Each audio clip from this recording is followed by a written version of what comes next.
Today we're going to add our Indian elephant onto our line design background. So we're going to start by cutting out the elephant. This part is really important that you do carefully so that you don't cut off any pieces of your elephant. So what I'm doing is I'm cutting right on the outside of the oil pastel outline. So I'm trying not to cut any of the oil pastel off, but I'm also trying not to leave any white paper around the edge. Cutting is a really important art skill, so I am checking you for your very best cutting on this project.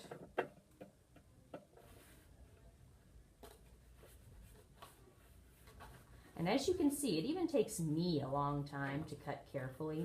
So I'm going to do a little bit of fancy camera tricks so that you can see this in fast motion.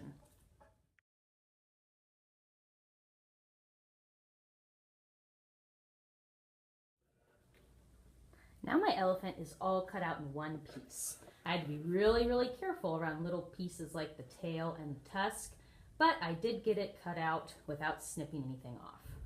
If you do snip something off, feel free to get some tape and tape it back in place. It's not a big deal.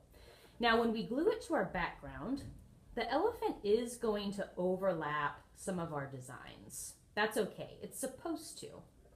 The elephant is in the foreground because it's the focal point of our picture, and the line designs are just the background. So it's okay if they're overlapped a bit. I'm going to twist open my glue, make sure there's no dried up glue on top.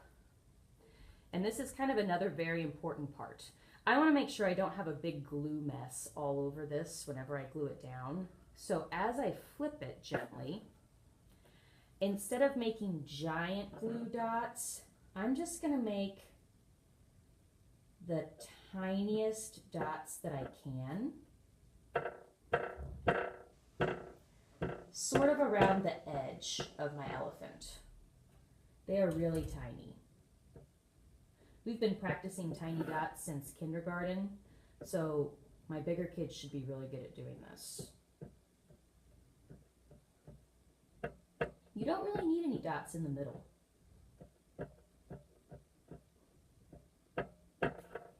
Now, since my dots are so tiny, when I pick this up to flip it over, it's not going to be dripping at all. It is so much easier for me to move it around, get it in the right place, because none of those dots are dripping off. It's so nice. So now I can just pick it up very carefully. I like to kind of stand up so I can get it exactly where I want it. And then gently press it into place. Don't rub your elephant because the oil pastel will smear.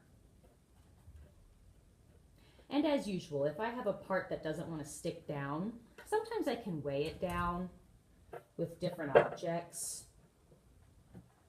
And that will kind of help the glue to stick a little better if you weight it down for a couple minutes. Now, if you did this correctly, you should not have any glue sticking out the sides because we had such tiny dots.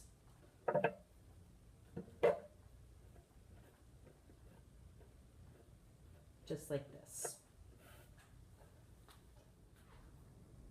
When you're done cutting and gluing, we're going to be an artist critical thinker and try to decide what else our project needs in order to make it even better. Now, the first choice that you have is you could add more line designs to your frame.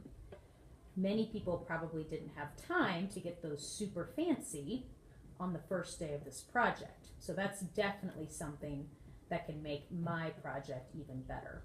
Now, if I'm being a good worker on this part, I might get chosen to come up and choose some beautiful, sparkly sequins for this project.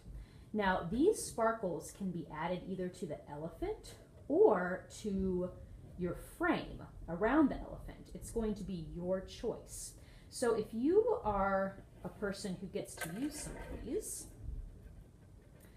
They're really easy to use with just a little tiny dot of glue.